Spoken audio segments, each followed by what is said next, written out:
Selamat pagi Bapak Ibu Saudaraku yang terkasih dalam Tuhan. Kembali kita berjumpa dalam Morning Bright pada pagi hari ini. Mari kita teruskan tema yang kita sudah mulai minggu lalu, yaitu kita belajar dari seorang yang bernama Simon dari Kirene. Seorang yang boleh kita jumpai, yaitu ketika Tuhan Yesus sedang akan disalibkan, sedang menuju ke tempat penyalibannya.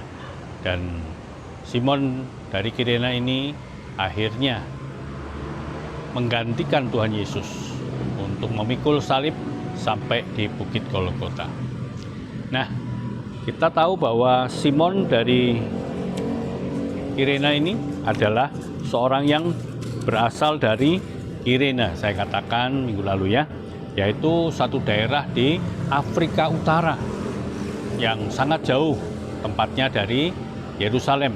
Tapi dia masih bersedia, masih mau punya kemauan yang kuat untuk datang ke Yerusalem untuk beribadah, yaitu di Bait Allah. Nah, hari ini kita belajar dari kota Kirene. Kota Kirene ini adalah sebuah kota yang dimana ada komunitas orang-orang Yahudi yang cukup besar, ya, yang cukup banyak. Demikian juga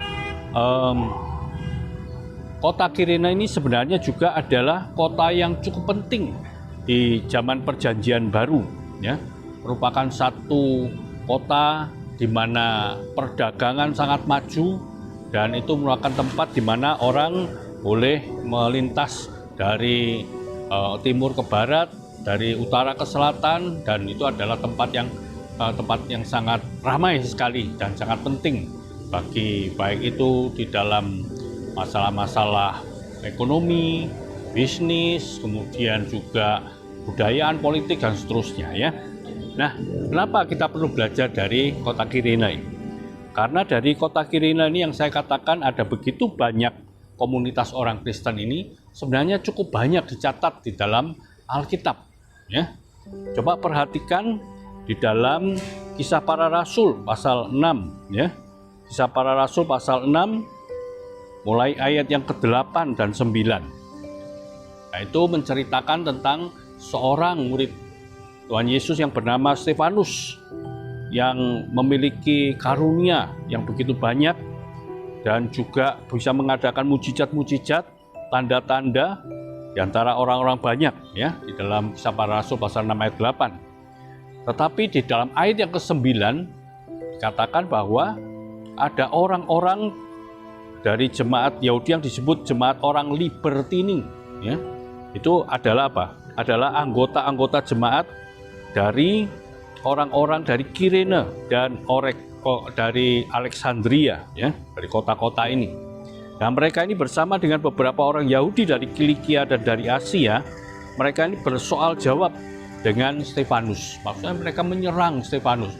Mereka ini menentang akan ajaran tentang Kristus yang sudah bangkit dan seterusnya. Ya. Jadi kita bisa melihat adanya orang-orang dari Kirene yang juga tidak percaya kepada Tuhan Yesus. Bahkan mereka menentang.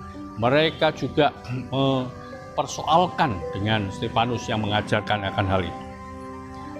Dan juga yang lain kita lihat dari pasal 11 ya, Kisah Para Rasul pasal 11 ayat 19 dan 20 ya. Nah, ini adalah cerita tentang orang-orang yang tersebar setelah Stefanus dihukum mati ya. Mereka tersebar sampai di Fenisia, Siprus, dan Antioquia. Di sana mereka memberitakan Injil, ya, tapi pada orang Yahudi saja. Nah, di dalam ayat 20 dikatakan, tapi di antara mereka ada beberapa orang Siprus dan orang Kirene.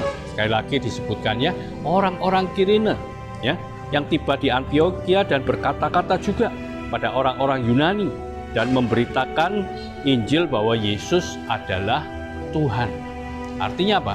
Artinya bahwa mereka juga mengajarkan, ada di antara mereka orang Kirene bukan saja ada yang menentang, tapi juga ada yang menerima Yesus, bahkan juga memberitakan bahwa Yesus adalah Tuhan.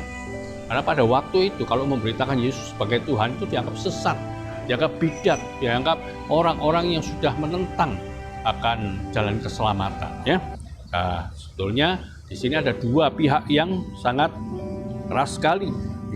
Kemudian juga kita lihat di dalam Kisah Para Rasul, ya, ayat pasal 13 itu juga dikatakan ayat 1, di jemaat Antioquia itu ada beberapa nabi dan pengajar, yaitu siapa? Barnabas, Simeon yang disebut Niger, dan Lukius orang Kirene, dan ada yang lain ya. Kembali dikatakan Lukius dari Kirene, artinya ada pemimpin-pemimpin gereja atau pemimpin kelompok mereka yang adalah orang Kirene. Dan juga dikatakan ada Simeon orang Niger. Seperti saya minggu lalu katakan, Simon itu adalah nama yang dari dari sebutan orang Yunani ya. Tetapi sebetulnya orang bahasa Aramnya adalah Simeon. Nah, ini mungkin ini adalah sama, orang yang sama, yang Simon Kirene yang memikul salib Yesus itu adalah Simeon yang disebut Niger. Kenapa? Karena dia berasal dari Afrika Utara, mungkin dia seorang yang berkulit hitam, maka dikatakan Niger. Dan kenapa dia sampai ditangkap oleh orang Romawi untuk mengangkat atau menggantikan Yesus memikul salib? Mungkin dia sebagai orang hitam dianggap sebagai orang budak, bisa saja ya. Nah, artinya apa di sini? Kita bisa melihat dari kelompok yang sama, dari kota yang sama, dari Kirene, ada orang-orang yang menentang Tuhan Yesus, tetapi juga ada orang-orang yang memberitakan tentang Tuhan Yesus. Kita belajar dari sini apa? Bahkan dari situ ada orang yang akhirnya menjadi pemimpin kekristenan, yaitu Simeon ini dan juga Lukius. Artinya apa? Kita orang-orang Kristen banyak semuanya. Kita dari satu gereja mungkin, tetapi ada juga orang yang belum sungguh-sungguh percaya. Tapi ada orang yang sungguh-sungguh sudah mau menjadi melayani Tuhan Yesus dengan tulus. Nah, kita belajar seperti Simon dari Kirene. Dia mungkin dulunya tidak kenal Kristus, tidak kenal Tuhan Yesus. Tapi sejak perjumpaan dengan Tuhan Yesus dengan memikul salib, akhirnya dia mungkin bertumbuh imannya. Bahkan dia menjadi seorang nabi atau pengajar. Artinya seorang yang sungguh-sungguh melayani. Kita lihat sanggup luar biasa. Hanya Tuhan tolong kita juga belajar seperti Simon dari Kirene ini untuk akhirnya menjadi orang yang dipakai Tuhan luar biasa.